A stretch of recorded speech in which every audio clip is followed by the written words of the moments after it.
EU law and then decide what to do about it. That's right. The notion that all of this could be sorted out by Brexit Day in 2019 or whenever it happens to be, I think is simply unrealistic. The volume of EU law, which is now part of our domestic legal system, is so great that either we would end up having to somehow enact huge volumes of domestic legislation to replace it, which I think simply couldn't be done in that time scale, or we would be left with huge black holes in the statute book, and we would be left without law on things that we need to have law about. So the obvious solution is to, in a sense, take a snapshot of the European laws that are in effect here the day before Brexit, and then to think in a more leisurely way about how and when they might be repealed or amended or replaced. That Parliament will be invited to confirm the very significant, sometimes called overwork to actually undertake this concern. And why do you think we do it so? I think it's a reference to... This decision from the High Court is upheld in the Supreme Court. We will leave the European Union. Yes, I agree with that. I think the course has been set. We will be leaving the European Union, but the question is on what terms. Professor Catherine Barnard and Professor Mark Elliott speaking to me at Trinity College, Cambridge. You can hear our earlier discussion. Says, I am doomed to remember a boy with a wrecked voice, not because of his voice, or because he was the son. He is this. When it comes to matters of religion, I am agnostic. I don't know. I don't believe anybody knows what godness may or may not be. And it seems to me that this book is totally agnostic. I mean... Okay, so I need to make up some new hinge pins because I had to cut the old ones off. They're 6mm rather than 1/4 inch, which is a shame because I probably have about 50 meters of 1/4 inch, but that's 6.4mm, something like that. And this is exactly the same. So I found this odd piece, and it is a bit odd. I think it's stainless, but it could be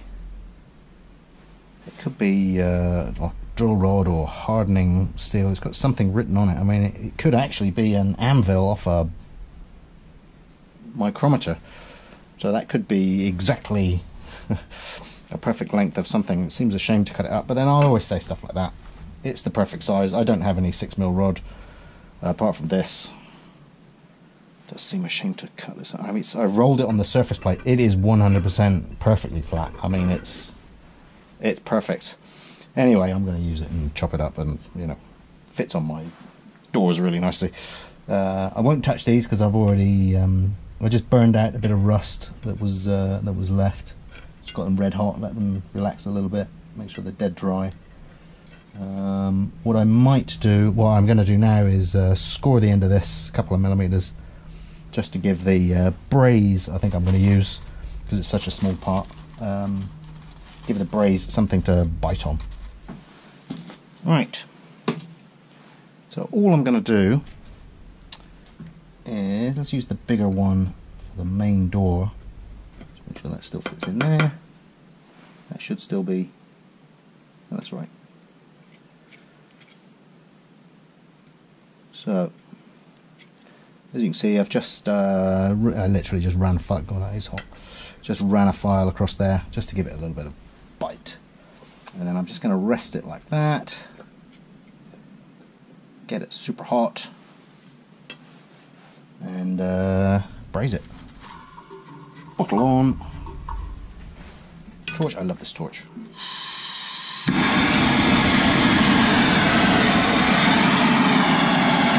I'm going to cut the. I will cut it to length once it's on.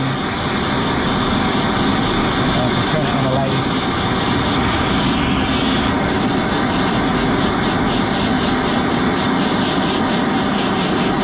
I'll get that up to some sort of temperature.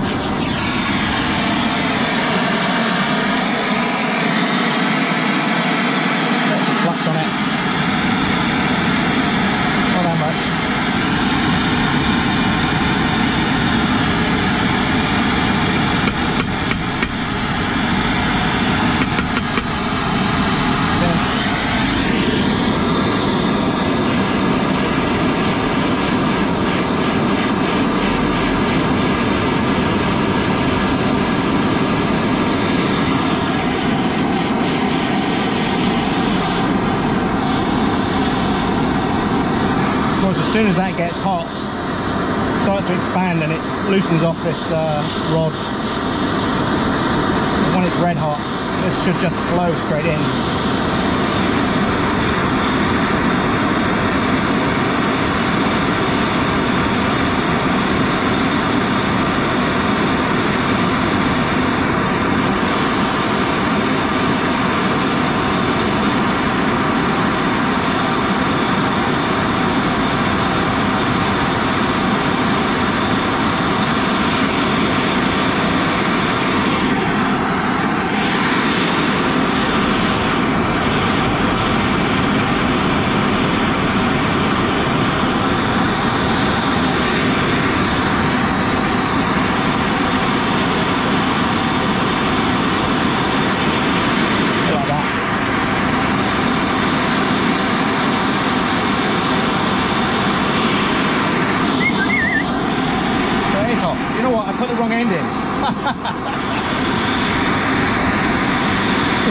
It's the other end that's got the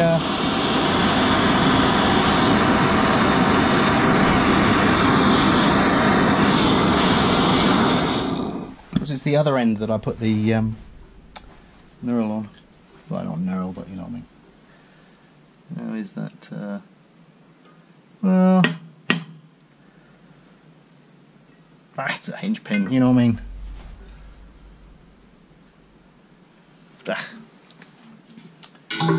You know, my videos of me attempting to braze haven't really been going that well, have they?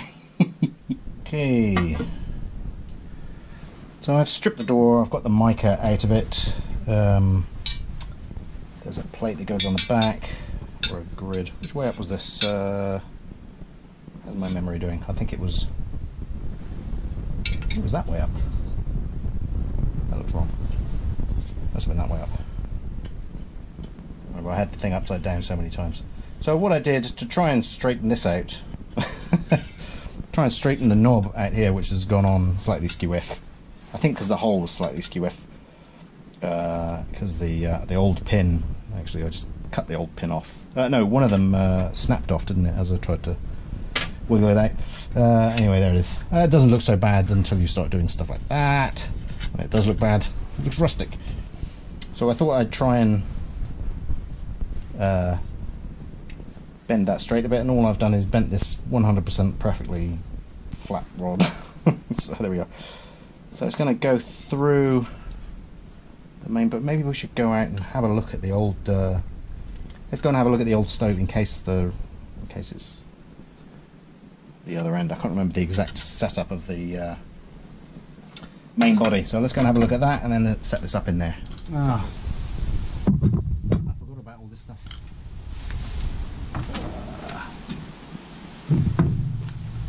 Oh, nice. Well, at least it's waterproof.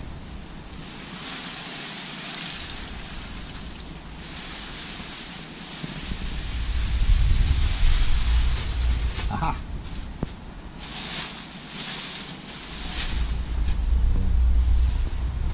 Right, so.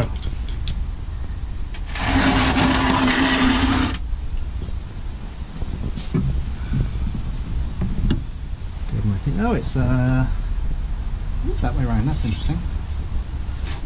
Oh, it does look nice still, doesn't it? Oh, above and below. All right. All right. So west drops in there. Drops in there. Oh, tell you what. Nearly goes all the way. We don't need it to. That's fine.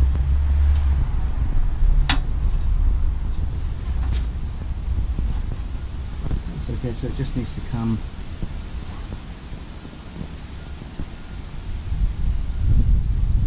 Not sure that really helps. I just wanted to grab hold of it and mark it off and cut it off, but that doesn't really help me, does it, at all? What to do? What to do? Oh, I might have to measure it. Good grief.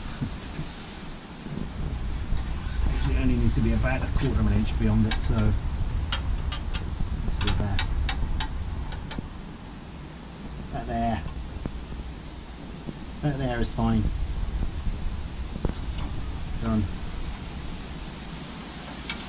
As long as I don't move my hand. Right, so assuming I haven't moved my fingernail, go to about there, cut it off about there. Nice little boy. It's some sort of steel, it's not stainless, because it's quite magnetic, this rod. I don't know what it is.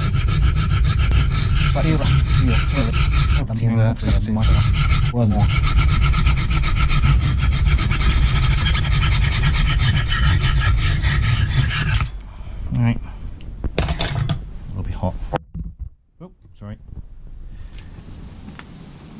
I don't know what you're seeing, but there you go. Well, I can see what you're seeing.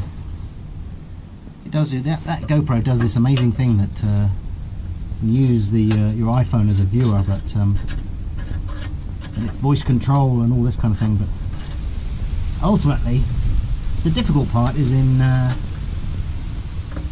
carrying it around and plonking it on some useful object. You don't want to be reaching for your phone every 5 minutes, checking the screen. That looks absolutely bloody lovely. As far as I'm concerned, it's done. Lovely. The only reason we had to get that off was for ease of cleaning, getting some mica on there. So let's sort the mica out. So we need to do that bottom one. Let's do that. Let's do that now. Just remember where the holes are, right where you want to use them. I do have some new gloves, but you know, we're not doing that much. So quick test. It's a bit rusty now, it doesn't matter. See, that's look how lovely that is, and yet somehow it didn't work like that. Easy peasy. Let's do it again. Have the pair of pliers ready this time. That's still on. Favourite torch in the whole world. I do like this thing.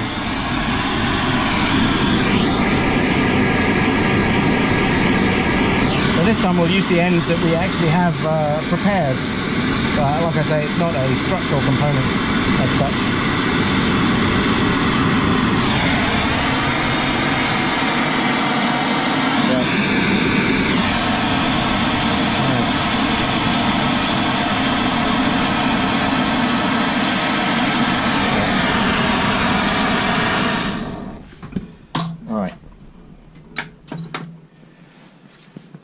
Rather than wave it around in the air while I attempt to fit up the parts. So of course I've heated this bit and not this bit, so one's expanded and more than the other because it's a 6mm hole and a 6mm rod. I think what we're actually going to have to do is heat the end as well, otherwise the rod won't fit. It's a very tight fit.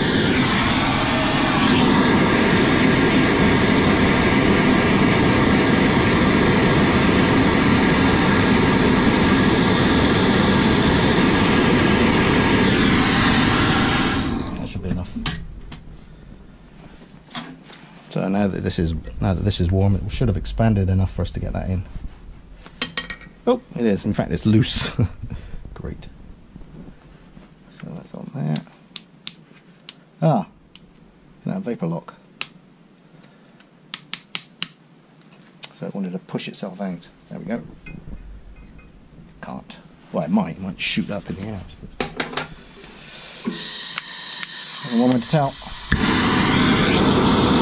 Oh, this torch is great.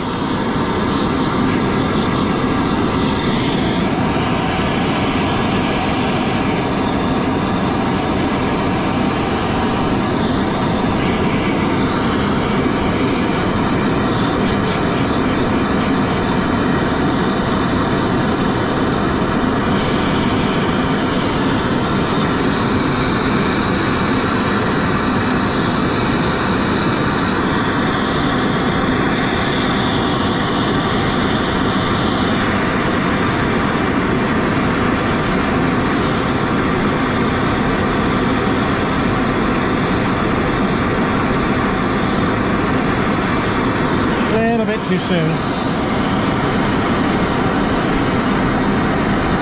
means, annoyingly, that it doesn't flow into the joint.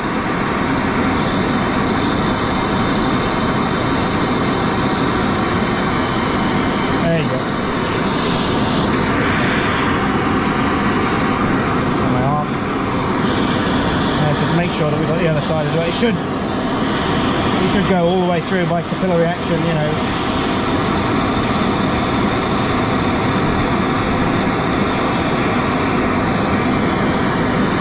That's enough. So you could actually too much. There you go.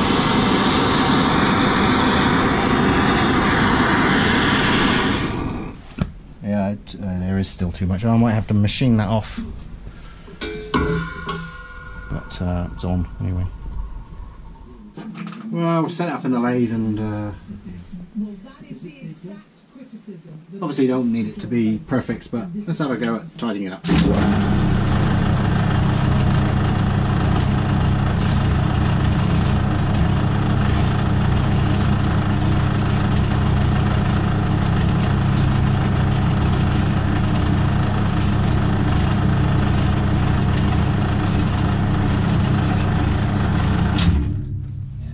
Say this is incredibly dangerous over the top of a spinning lathe.